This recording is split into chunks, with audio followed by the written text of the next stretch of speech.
أعوذ بالله من الشيطان الرجيم. بسم الله الرحمن الرحيم.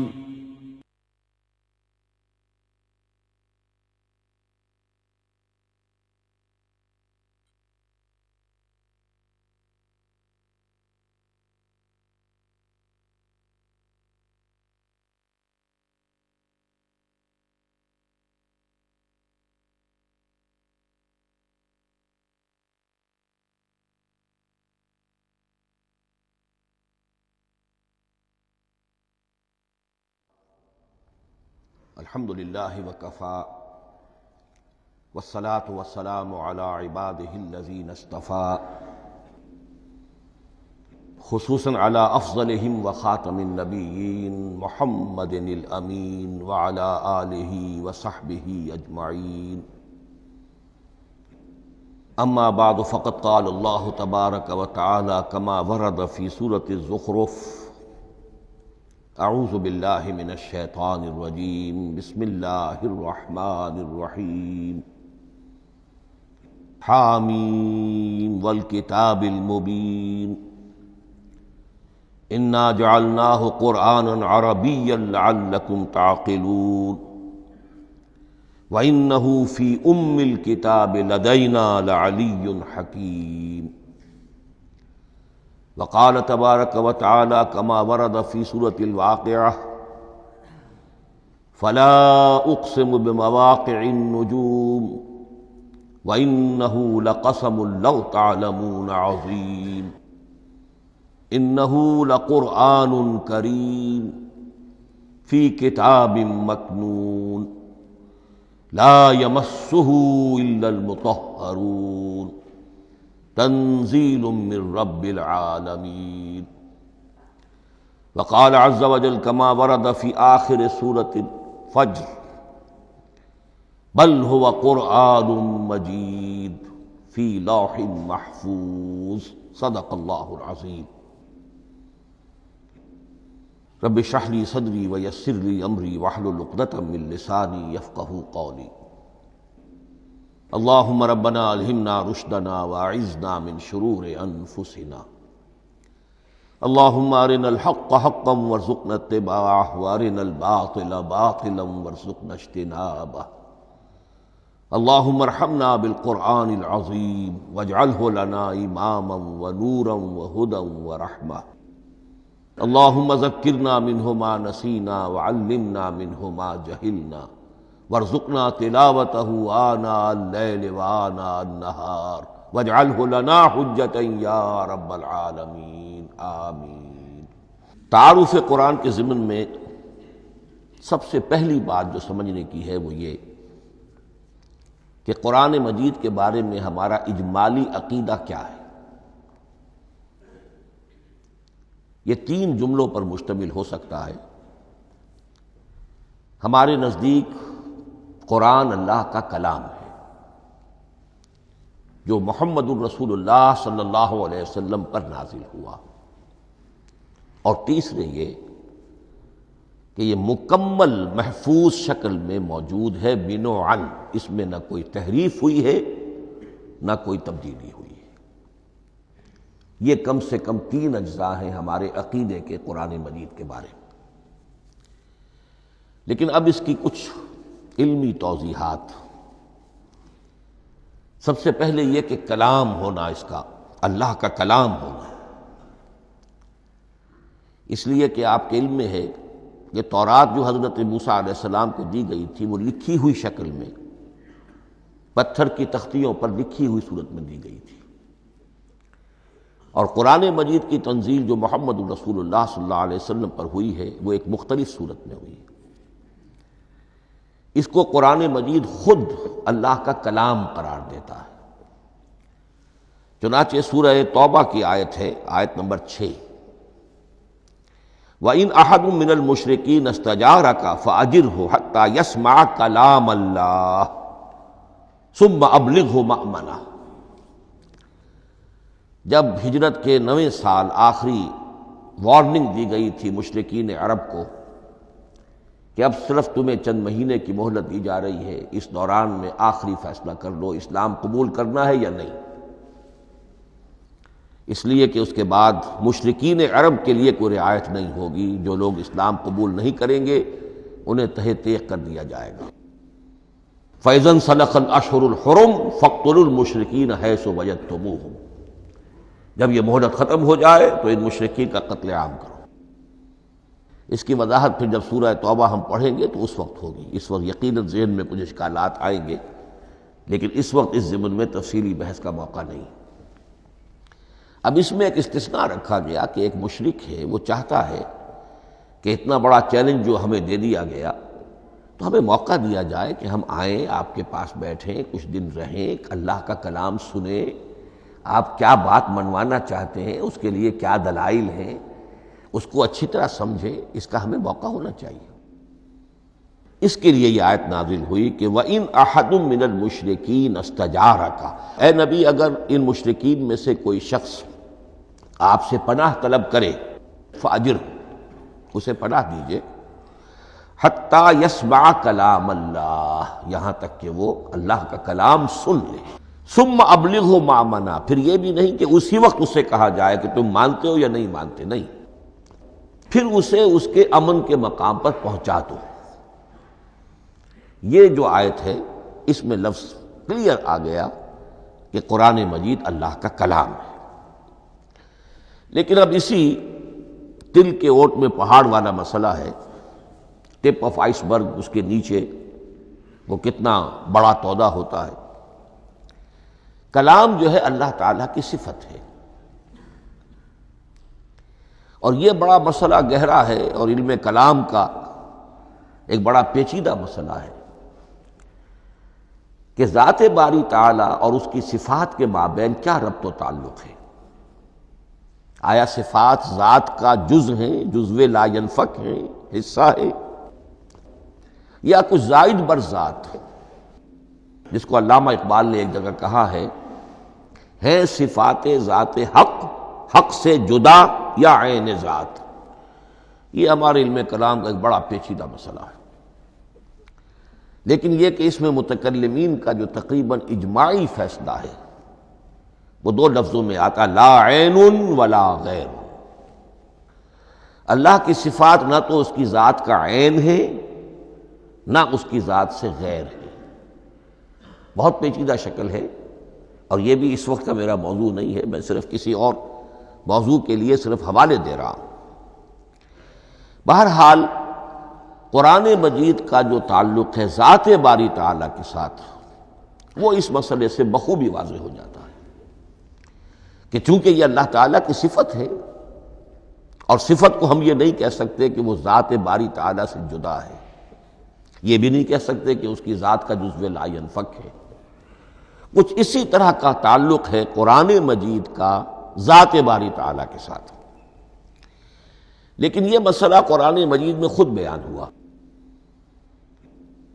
اور سورہ حشر کی آیت میں تو یہ فرمایا گیا، اللہ تعالیٰ نے اپنے اس کلام کی عظمت کو یوں بیان کیا، وہ عظمت کما ہیا، جیسے کہ وہ فی الواقع ہے، اور جس کا کہ گویا کہ پورا ادراک ہمارے لیے اپنی بہت سی محدودیتوں کی وجہ سے ممکن نہیں ہے، لیکن ایک تمثیل کے پیرائے میں سمجھایا، لو انزلنا ھذا القرآن علی جبل لرأیتہ خاشعا متصدعا من خشیۃ اللہ وتلک الامثال نضربها للناس لعلهم یتفکرون۔ اگر ہم نے اس قرآن کو کسی پہاڑ پر اتار دیا ہوتا تو تم دیکھتے کہ وہ دب جاتا اور پھٹ جاتا اللہ کے خوف سے۔ اور یہ مثالیں ہیں جو ہم لوگوں کے لیے بیان کرتے ہیں تاکہ وہ غور کریں، تدبر کریں، سمجھیں۔ ما لا یدرک کلہ لا یترک کلہ، اگرچہ بتمام و کمال عظمت قرآن کا فہم ان کے لیے ممکن نہیں ہے، لیکن کسی درجے میں تو کچھ انعکاس اس کا ہو جائے، کچھ اندازہ ہو جائے، انسان اپنی ذہنی سطح کے اعتبار سے، اس کی مناسبت سے کسی درجے میں عظمت قرآن کا اندازہ کر لے، تو اللہ تعالیٰ کے ان الفاظ کو سامنے رکھے کہ لو انزلنا ھذا القرآن علی جبل لرأیتہ خاشعا متصدعا من خشیۃ اللہ۔ اب اس آیت کو سمجھنے کے لیے سورہ اعراف کی آیت نمبر 143 کو سمجھنا ہوگا، اسی اصول کے تحت کہ القرآن یفسر بعضہ بعضا، قرآن کا ایک حصہ دوسرے حصے کی تشریح کرتا ہے۔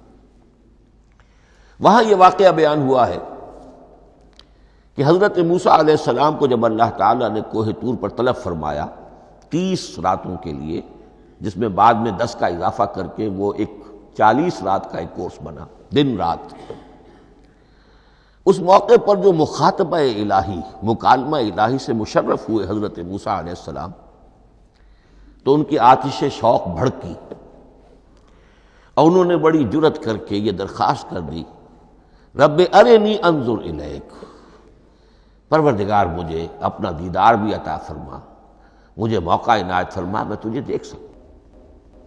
یہ ان کی وہ آتش شوق کا مسئلہ ہے۔ لیکن جواب کیا ملا؟ لن ترانی، تو مجھے ہرگز نہیں دیکھ سکتے، ولیکن انظر الی الجبل فإن استقر مکانہ فسوف ترانی۔ لیکن ظاہر بات ہے کہ حضرت موسیٰ علیہ السلام کو بات سمجھانے کے لیے کچھ مشاہدہ بھی کرانا تھا۔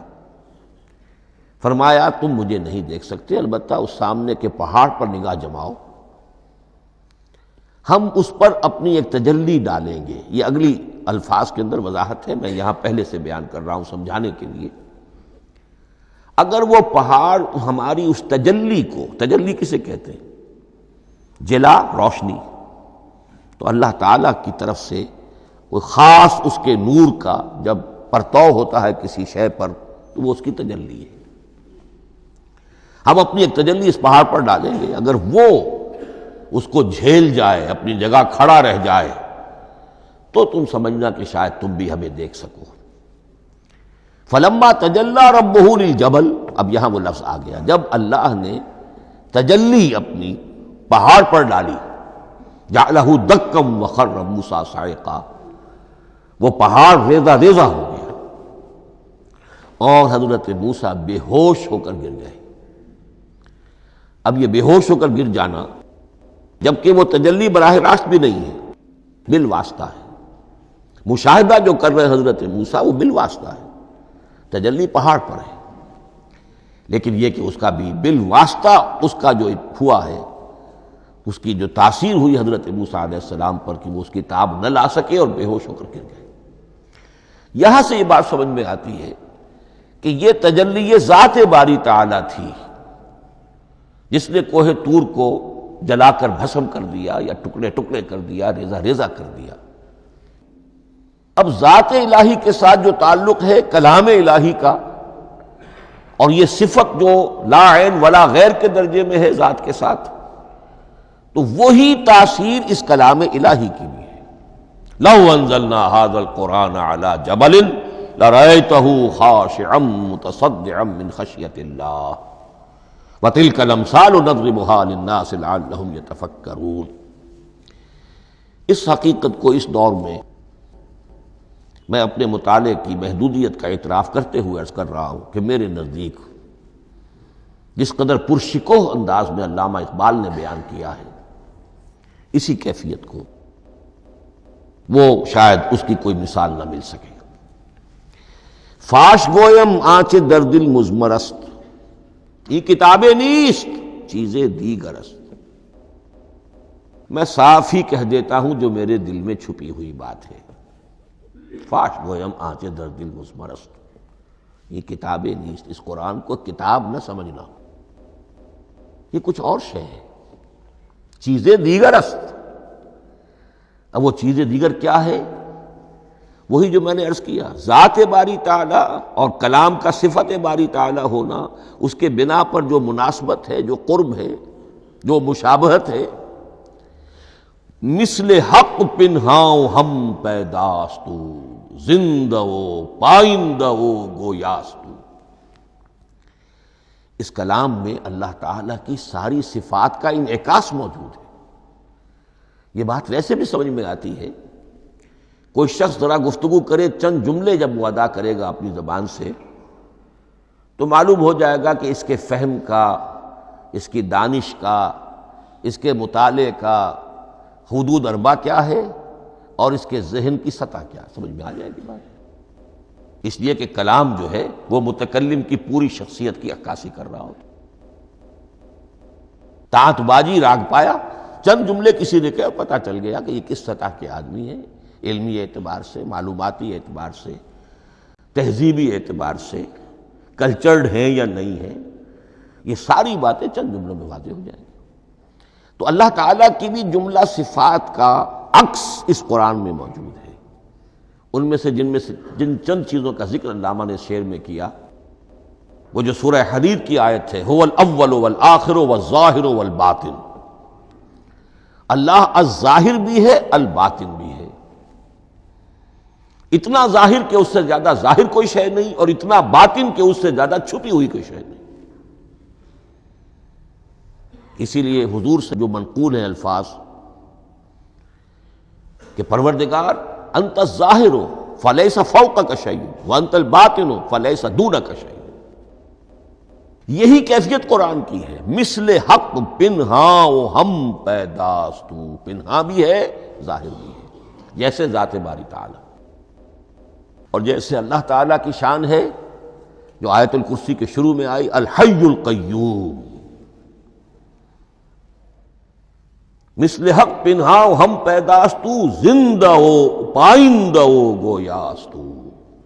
یہ قرآن جو ہے اللہ تعالیٰ کی صفات کا ایک عکس اپنے اندر رکھتا ہے. اس سے ذرا آگے چلیے.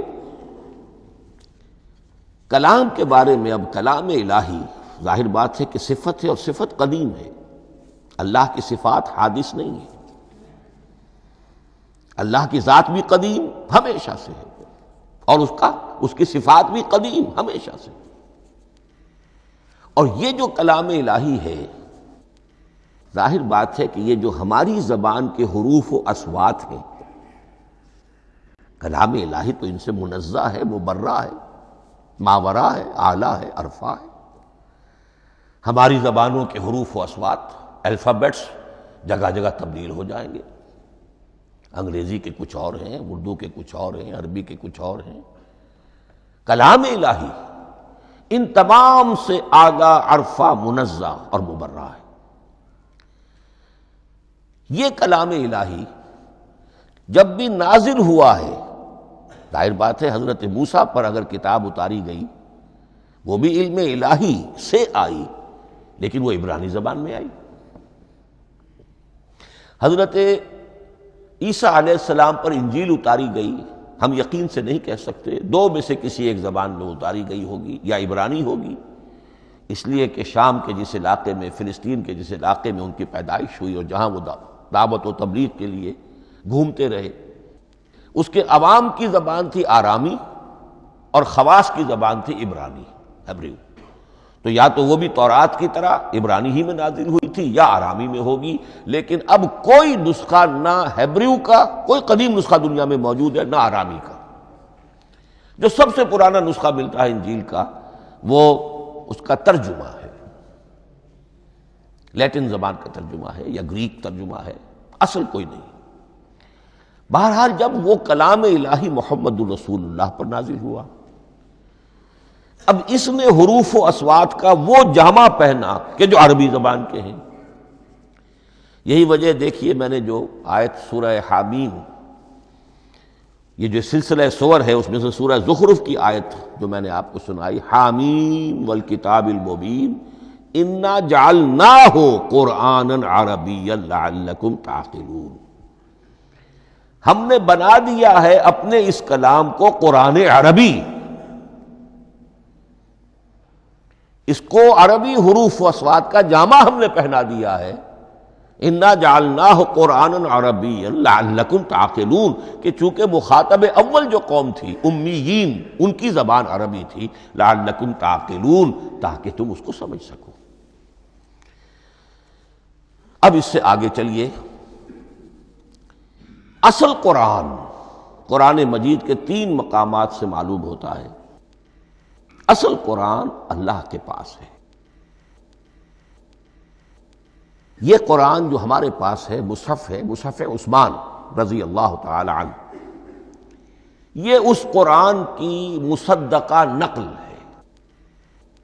اصل قرآن کہاں ہے؟ ایک جگہ فرمایا بل ہوا قرآن مجید فی لوح محفوظ، لوح محفوظ میں ہے، اصل قرآن وہاں ہے۔ اسی طریقے سے اسی سورہ زخرف کی اگلی آیت کیا ہے؟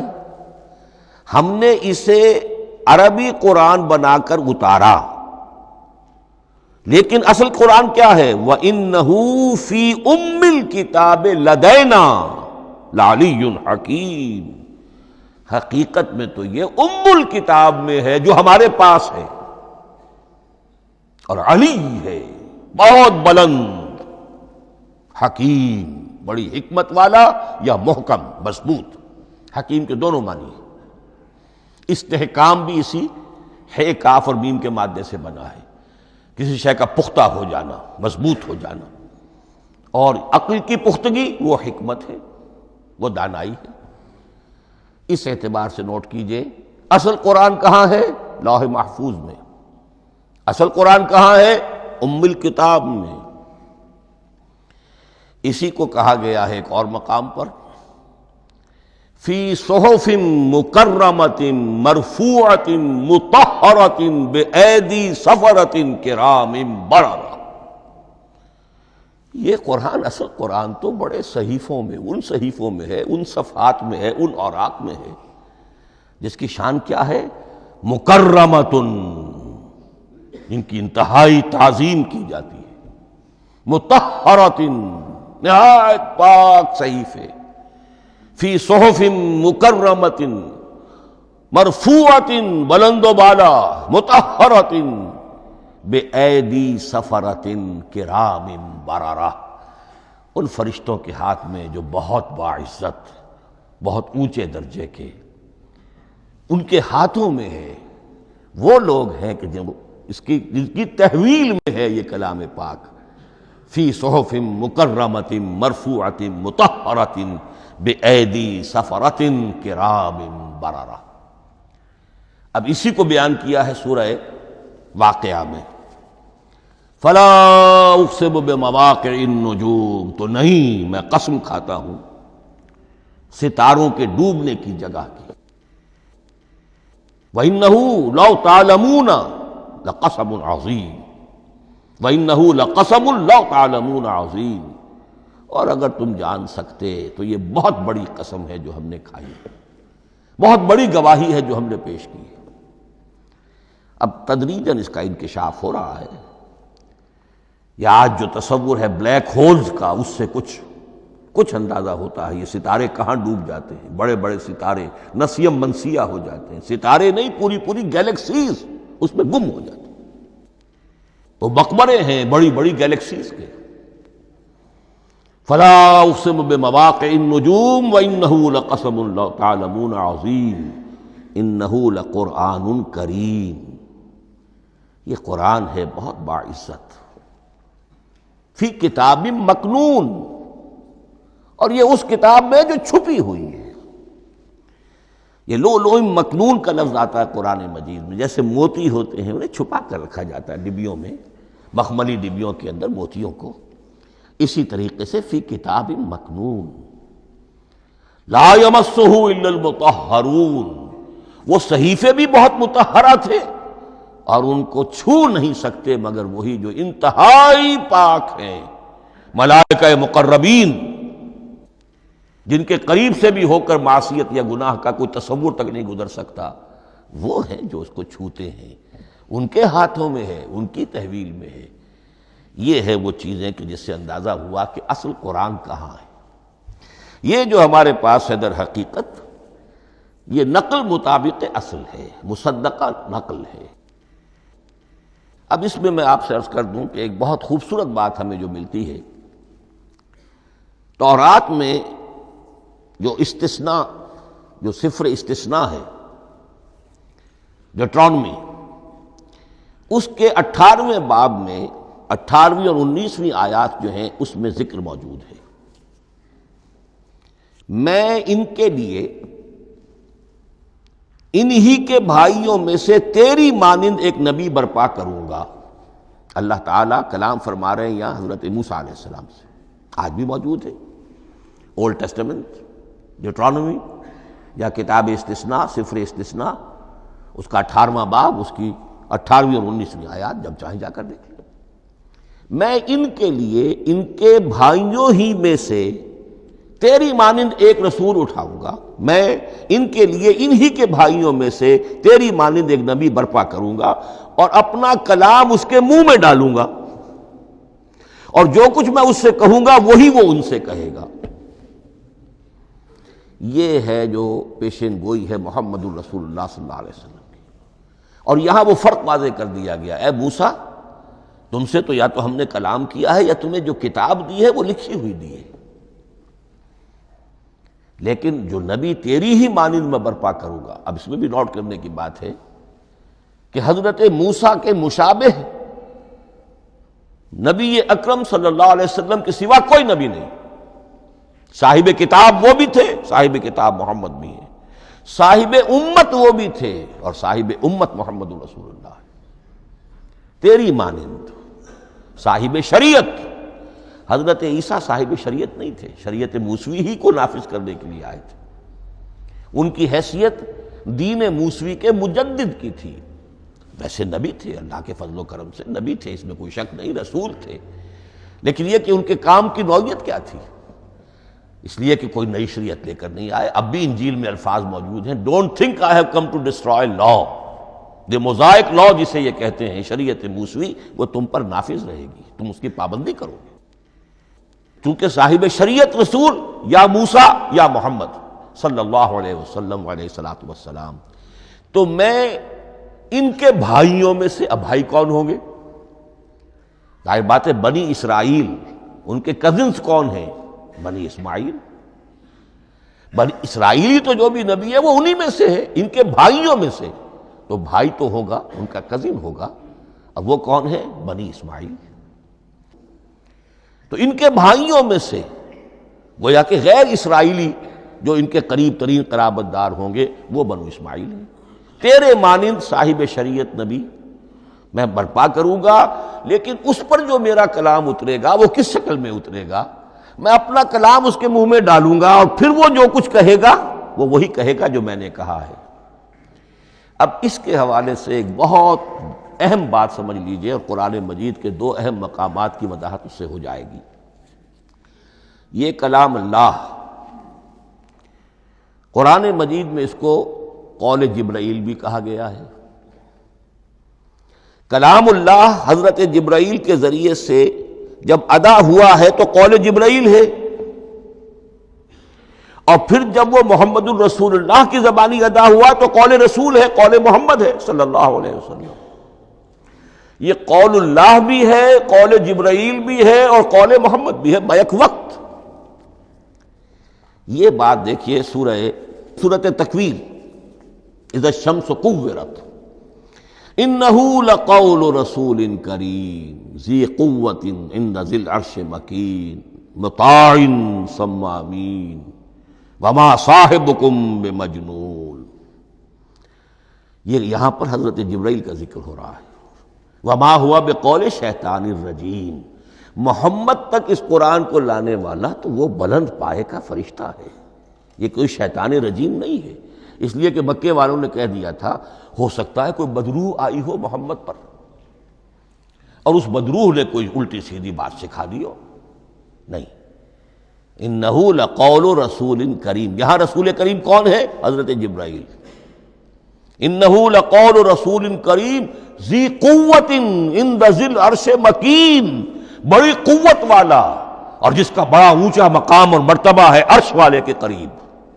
ذی قوت عند ذی العرش مکین مطاع ثم امین، وہ فرشتوں کے مطاع ہیں، فرشتے ان کی اطاعت کرتے ہیں، فرشتوں کے سردار ہیں، اور پھر ساتھ ہی پورے امین ہیں، جبرائیل امین، یہ ہم لفظ استعمال کرتے ہیں۔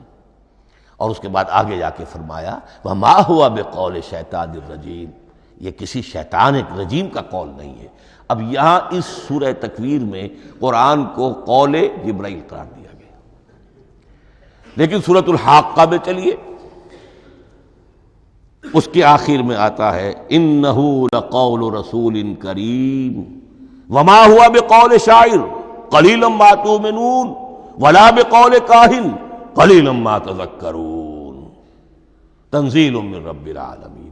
یہاں اب رسول کریم سے مراد محمد الرسول اللہ صلی اللہ علیہ وسلم۔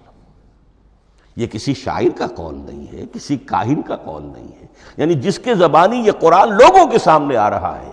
جبرائیل کا قول ہو کر تو محمد پر نازل ہوا صلی اللہ علیہ وسلم، لیکن اب لوگوں کے سامنے وہ قول محمد بن کر آ رہا۔ انہ لقول رسول کریم وما هو بقول شاعر قلیلا ما تؤمنون ولا بقول کاہن قلیلا ما تذکرون تنزیل من رب العالمین۔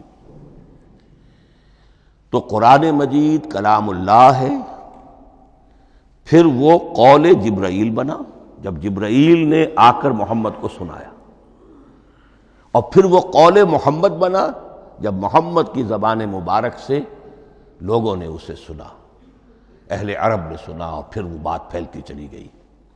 اب آخری بحث اس موضوع پر جو ہے وہ یہ ہے، کلام الہی کی 3 صورتیں ہیں جو قرآن مجید میں سورہ شورى کی آیت نمبر 51 میں بیان ہوئی ہے۔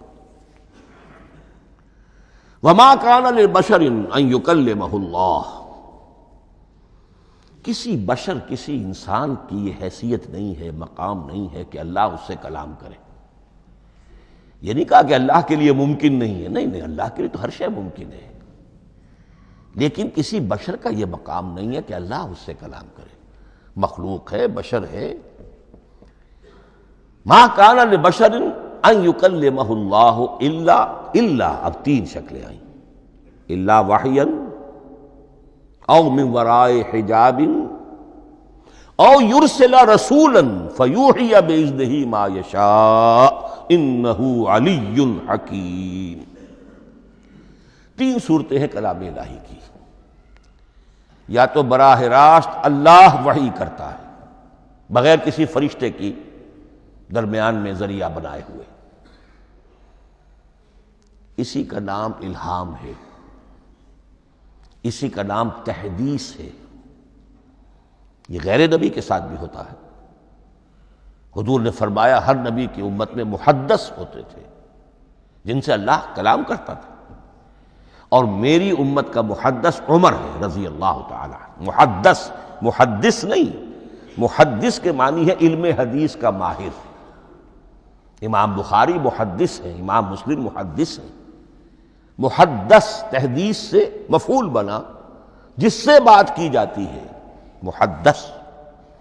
اللہ بات کرتا ہے، اللہ دل میں ڈال دیتا ہے، القاء ہو جاتا ہے، الہام ہو جاتا ہے، کوئی فرشتہ درمیان میں نہیں، براہ راست۔ دوسری شکل کلام کی کیا ہے؟ او من وراء حجاب، یہ ہمارے علم کی حد تک صرف حضرت موسیٰ علیہ السلام کی شان ہے، استثنائی شان ہے۔ وَكَلَّمَ اللَّهُ مُوسَىٰ تَكْلِيمًا، اور موسیٰ کے ساتھ تو اللہ نے کلام فرمایا جیسے کہ کلام کیا جاتا ہے۔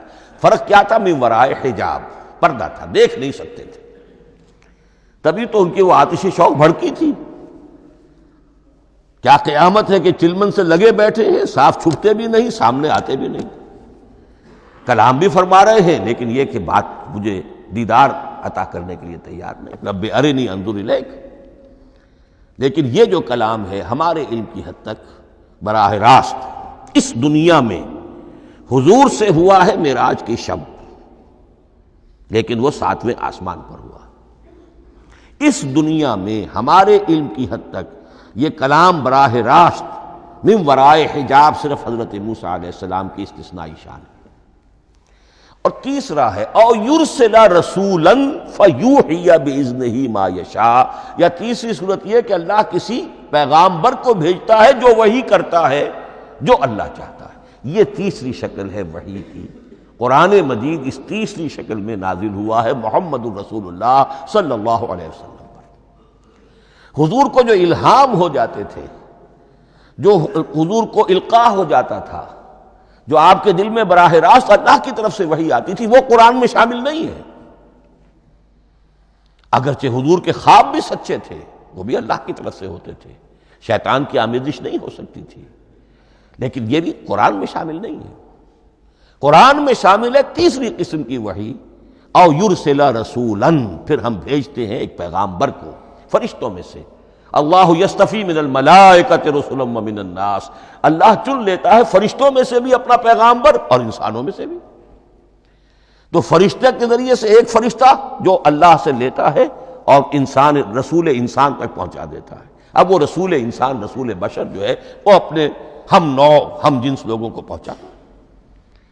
تو اللہ یستفی من الملائکۃ رسلا ومن الناس، یہاں وہی بات فرمائی، او یرسل رسولا فیوحی باذنہ ما یشاء، پھر وہ وحی کرتا ہے اللہ کے حکم سے جو اللہ چاہتا ہے۔ یہ کلام الہی کی یہ تیسری شکل ہے جو محمد الرسول اللہ صلی اللہ علیہ وسلم پر نازل ہوا، اور وہ ہے قرآن حکیم۔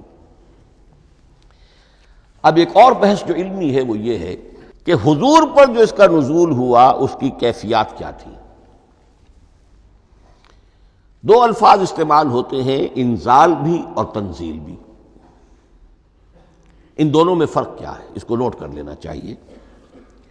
لغوی اعتبار سے جان لینا چاہیے، نزل ینزل کسی کا خود اترنا، نازل ہونا، اترنا۔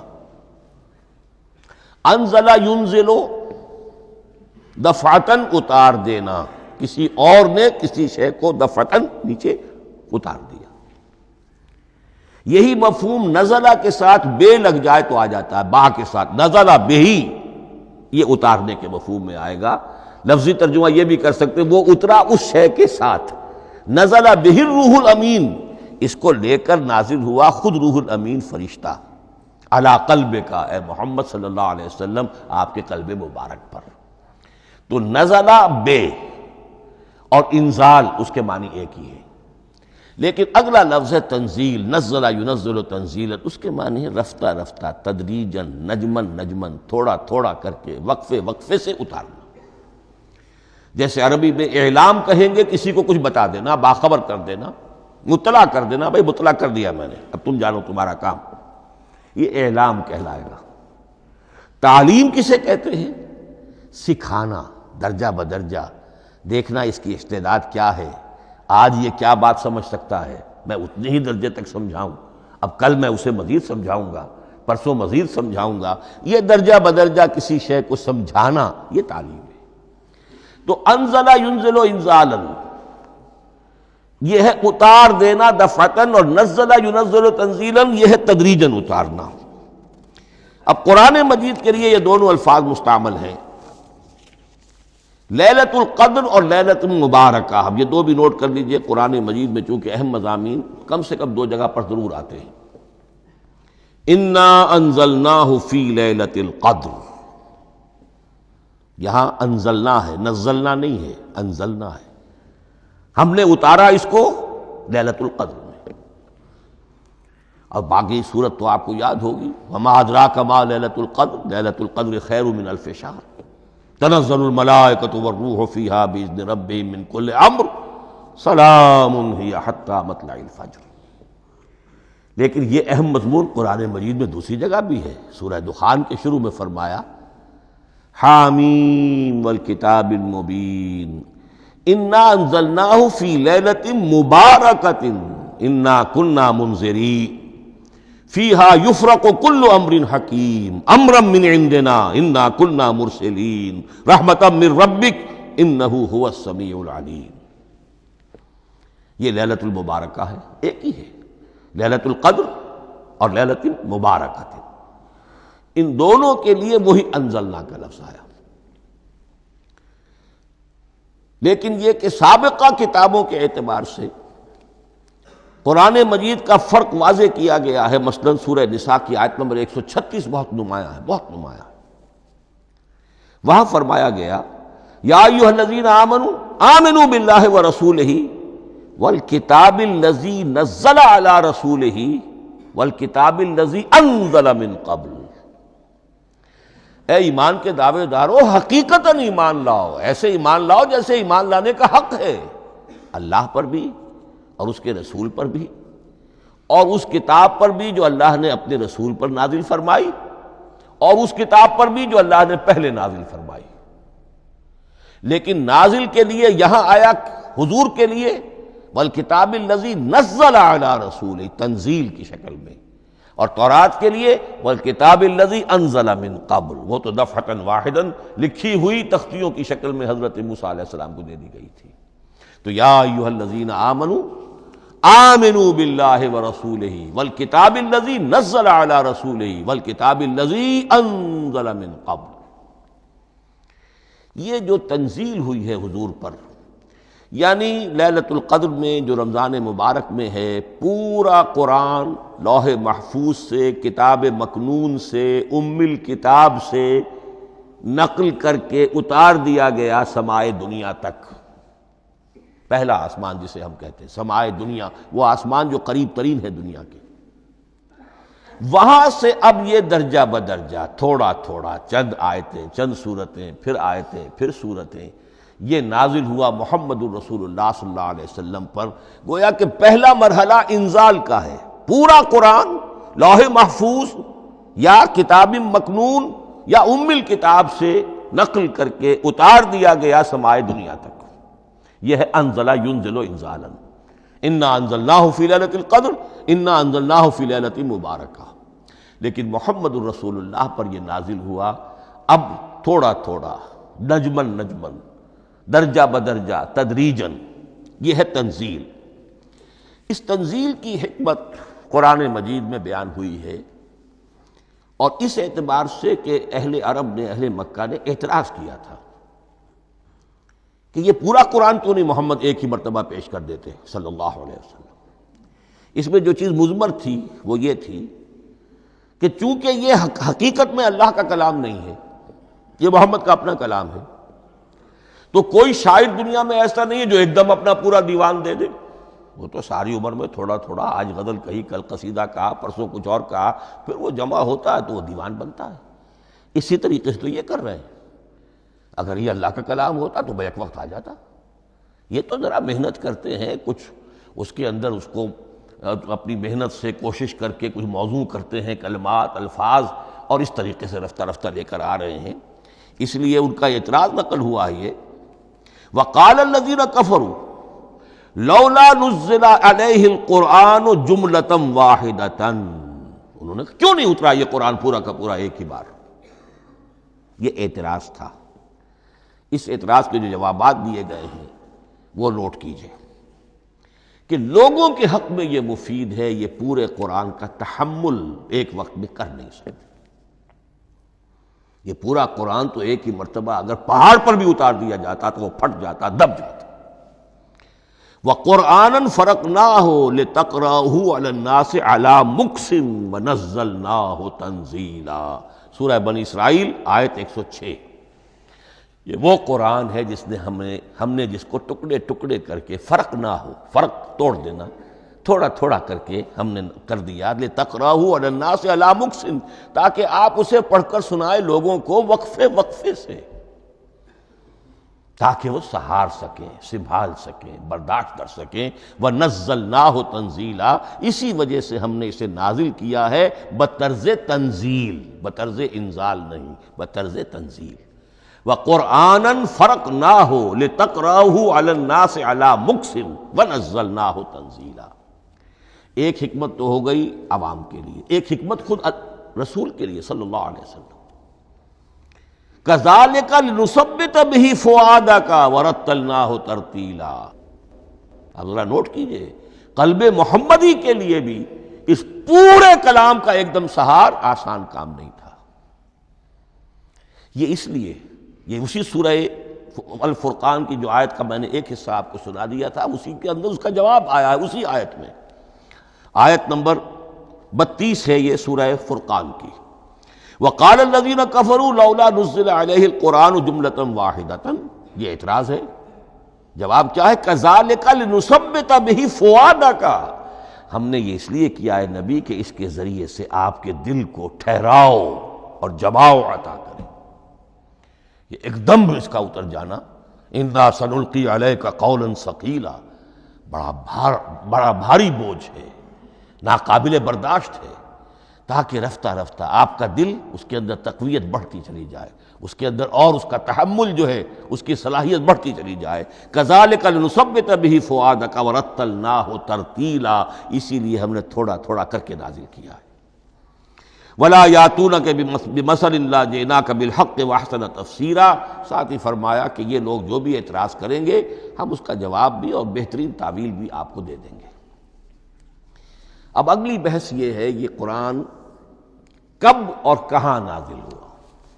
یہ عام معلوماتی شے ہے، اس میں کوئی پیچیدگی نہیں ہے، لیکن اس کی اہمیت ہے، بہت ضروری ہے۔ وہ میں انشاءاللہ اگلی بحث میں جب کہ قرآن کے سمجھنے کے جو اصول ہیں ان کو بیان کروں گا تو وضاحت سے بات آئے گی۔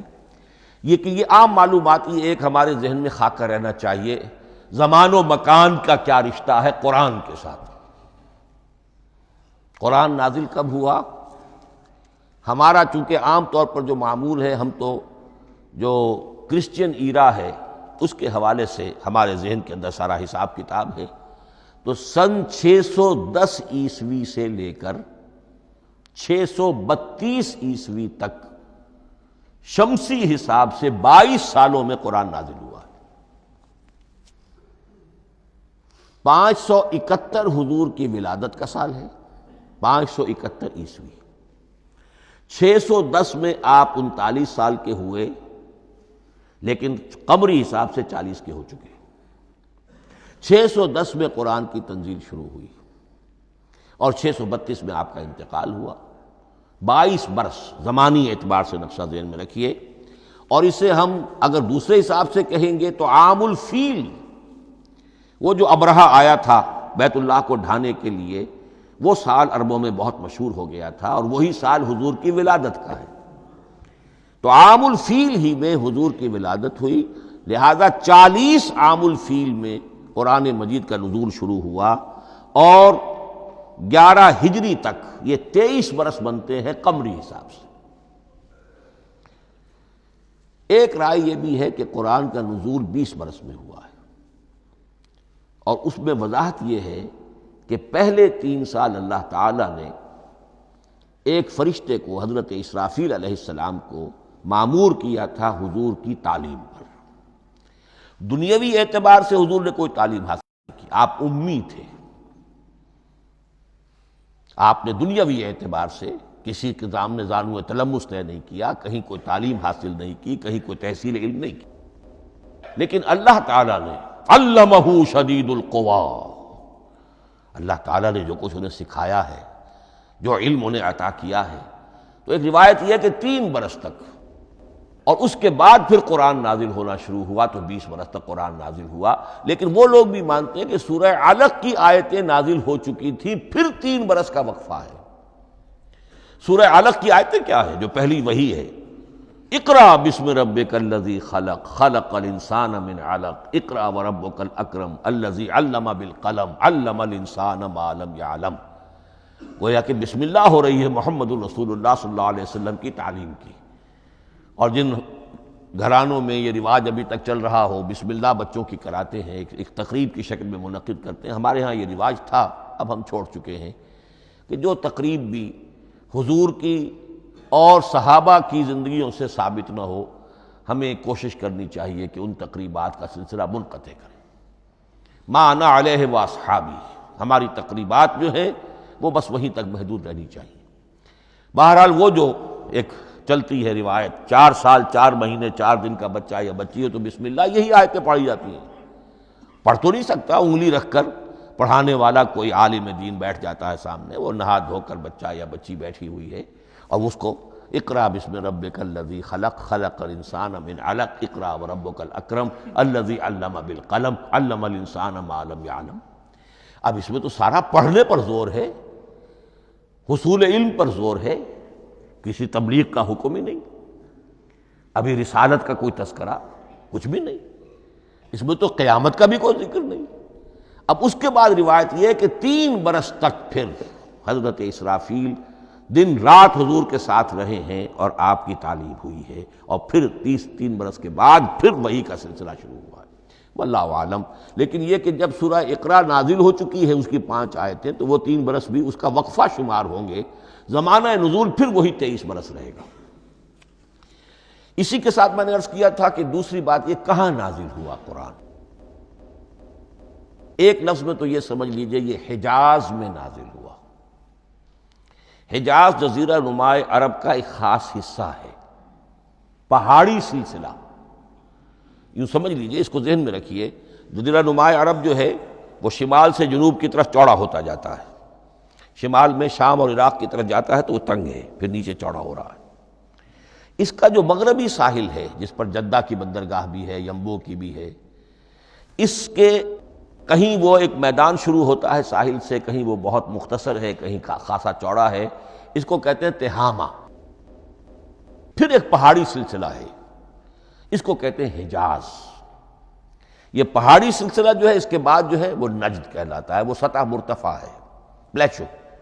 تو یہ تین حصے ہیں جزیرہ نما عرب کے جغرافیائی اعتبار سے، اور حجاز کہتے بھی ہیں پردے کو، حاجزن، پردہ جو دو چیزوں کے درمیان حائل ہو جائے۔ تو یوں سمجھیے کہ یہ فلیٹ ہے نجد کا، اور یہ فلیٹ ہے میدان، یہ ہے تہامہ کا، اور درمیان میں یہ پہاڑی سلسلہ کھڑا ہوا ہے، تو یہ گویا کہ ان دونوں کو جدا کر رہا، یہ حجاز ہے۔ اس حجاز ہی کا شہر مکہ ہے، اس حجاز ہی کا شہر مدینہ ہے، اس حجاز ہی کا شہر طائف ہے، اس حجاز ہی کی آخری ٹپ سمجھ لیجئے تبوک ہے۔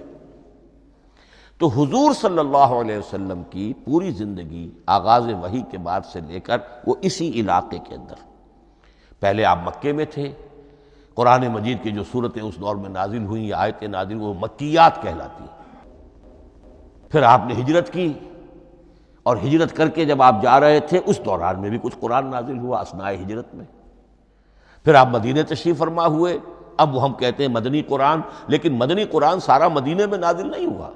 آپ کبھی جا رہے کسی مہم پر، کسی جنگ کے لیے، غزوہ بدر کے لیے آ گئے ہیں، تو وہاں جو آیات نازل ہو رہی ہیں وہ مدینے میں تو نہیں ہو رہی۔ براڈ تقسیم تو یہی ہے، مکی مدنی۔ ہجرت سے قبل جو کچھ نازل ہوا وہ مکی، ہجرت کے بعد جو کچھ نازل ہوا وہ مدنی۔ لیکن صرف مدنی کہنا صحیح نہیں ہے۔ اثناء سفر تبوک، اتنا طویل سفر ہے آپ کا، اس کے دوران آتے جاتے قرآن نازل ہوتا رہا۔ لیکن یہ بات نوٹ کر لیجئے کہ پورا قرآن حجاز ہی میں نازل ہوا ہے۔ یہ تمام شہر، یہ تمام علاقہ حجاز کہلاتا ہے۔ ایک اور بحث جو ہم اسی اپنی پہلی نشست میں مکمل انشاءاللہ کر لیں گے، وہ ہے محفوظیت قرآن کی بحث۔ میں نے عرض کیا تھا کہ تین چیزوں پر ہمارا عقیدہ مشتمل ہے۔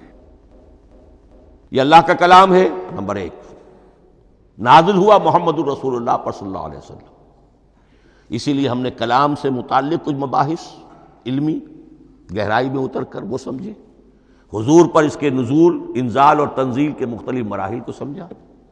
اب اس کی محفوظیت کے اعتبار سے واقعہ یہ ہے کہ واحد کتاب ہے پوری دنیا میں، واحد کتاب جس کے بارے میں دشمن بھی تسلیم کرتے ہیں، چاہے وہ اسے اللہ کا کلام نہ مانے، لیکن یہ مانتے ہیں کہ بعین ہی وہ شے جو محمد نے اپنی امت کو دی تھی آج بھی امت کے پاس صحیح موجود ہے۔ ظاہر بات ہے اگر تو اسے اللہ کا کلام مانے، وہی مانے، تب تو مسلمان ہی ہو گئے۔ وہ تو یہی کہتے ہیں کہ بہرحال محمد نے چاہے خود لکھا، تصنیف کیا، جو بھی کچھ کیا اس کو چھوڑ دیجئے، لیکن جو شے محمد نے اپنی امت کو دی تھی صلی اللہ علیہ وسلم، بعین ہی وہ شے موجود ہے۔ تو یہ محفوظیت قرآن کی جو ہے، جبکہ کوئی اور دنیا کی کتاب اس کی مدعی ہی نہیں۔ تورات والوں کا سرے سے یہ دعویٰ ہی نہیں ہے۔ وہ تورات تو گم ہو گئی تھی نبوکدنضر کے حملے کے وقت، اس کے بعد سے دنیا میں تورات کا وجود نہیں ہے، اور پھر 100 برس کے بعد اپنی یادداشتوں سے مرتب کی ہے یہ تورات جو آج ہمارے سامنے ہے۔ انجیل کا جیسا کہ میں عرض کر چکا ہوں، کوئی نسخہ جو ہے نہ عبرانی کا موجود ہے نہ آرامی زبان کا ہے۔ دنیا کی کوئی کتاب نہیں جو دعویٰ کر سکتی ہو۔ یہ قرآن جو شروع ہوتا ہے ذالک الکتاب لا ریب فیہ، یہ دعویٰ دنیا کی کسی اور کتاب نے خود کیا بھی نہیں۔ اس کی بھی جس قدر پرشکوہ الفاظ میں علامہ اقبال نے اس کی ترجمانی کی ہے، انہی کا حصہ ہے۔ حرف اورا ریب نئے، تبدیل نئے، آیاش شرمندہ تعویل نئے۔ اس قرآن کے کسی حرف میں کوئی تحریف ہو جانا نہیں، امکان ہی نہیں، قطعی طور پر۔ کسی لفظ کا بدل دیا جانا نہیں، حرف اورا ریب نئے، تبدیل نئے۔ اس میں کسی کا شک پر مبنی ہونا نہیں، آیش شرمندہ تعویل نئے، اس کی آیت کوئی بھی ایسی نہیں جسے تروڑا مروڑا جا سکے، یہ اپنی حفاظت خود کرتی ہے۔ لا یاتیہ الباطل من بین یدیہ ولا من خلفہ، حامیم السجدہ کی آیت نمبر 42، اس پر باطل حملہ آور ہو ہی نہیں سکتا۔ انا نحن نزلنا الذکر وانا لہ لحافظون، ہم ہی نے یہ الذکر نازل کیا ہے اور ہم ہی اس کی حفاظت کرنے والے ہیں۔ جہاں تک پہلے ٹکڑے کا تعلق ہے اس آیت مبارکہ کا، اس میں تو تورات بھی آئے گی۔ تورات کس نے نازل کی؟ اللہ نے نازل کی۔ انجیل کس نے نازل کی؟ اللہ نے نازل کی۔ انا انزلنا التوراۃ فیہا ھدی ونور، یہ سورہ مائدہ میں الفاظ ہے۔ انجیل کے بارے میں بھی ہم نے انجیل عطا کی عیسیٰ کو، فیہ ھدی ونور، لیکن یہ کہ انا نحن نزلنا الذکر، اس کو اس قدر تاکید کے ساتھ کہہ کر وَإِنَّا لَهُ لَحَافِظُونَ، اور ہم ہی اس کے محافظ ہیں۔ لیکن اس موضوع پر اہم ترین مقام جو ہے قرآن مجید کا، وہ سورہ قیامہ کی یہ آیات ہے، لا تحرک بہ لسانک لتعجل بہ۔ جب قرآن نازل ہوتا تھا حضور جلدی جلدی زبان کو حرکت دیتے تھے، یاد کر لیں، مبادا کہیں بھول جاؤ، مبادا کوئی لفظ جو ہے تبدیل ہو جائے۔ یہ مشقت جو آپ جھیل رہے تھے، اس سے اللہ نے روک دیا از راہ شفقت اور محبت۔ لا تحرک بہ لسانک لتعجل بہ ان علینا جمعہ وقرآنہ، ہمارے ذمے ہے اس کو جمع کر دینا، آپ کے سینے میں جمع کر دیں گے اس کو۔ اور صرف جمع کرنا نہیں، قرآن، ترتیب۔ قرآن ہوتا ہے پڑھا جاتا ترتیب سے، یعنی ترتیب نزولی، یہ بعد میں ہماری علیحدہ بحث بھی آئے گی کہ ترتیب نزولی اور ہے، ترتیب مصحف اور ہے، یہ ترتیب بھی ہم کروا دیں گے، یہ بھی ہمارے ذمے ہے۔ ان علینا جمعہ وقرآنہ فاذا قرأناہ فاتبع قرآنہ، پھر جب ہم جس ترتیب سے پھر آپ کو پڑھائیں اسی ترتیب کی پیروی کیجیے۔ یہ جو ہے کہ قرآن کا جمع اور تدوین، یہ بھی اللہ تعالیٰ نے اس کی ضمانت لی، اور اس کی ترتیب بھی اللہ تعالیٰ ہی کی ضمانت سے ہے۔ اس اعتبار سے محفوظیت قرآن کے یہ دونوں پہلو ہمارے سامنے رہنے چاہیے۔ بارک اللہ لی ولکم فی القرآن العظیم ونفعنی وإیاکم بالآیات والذکر الحکیم۔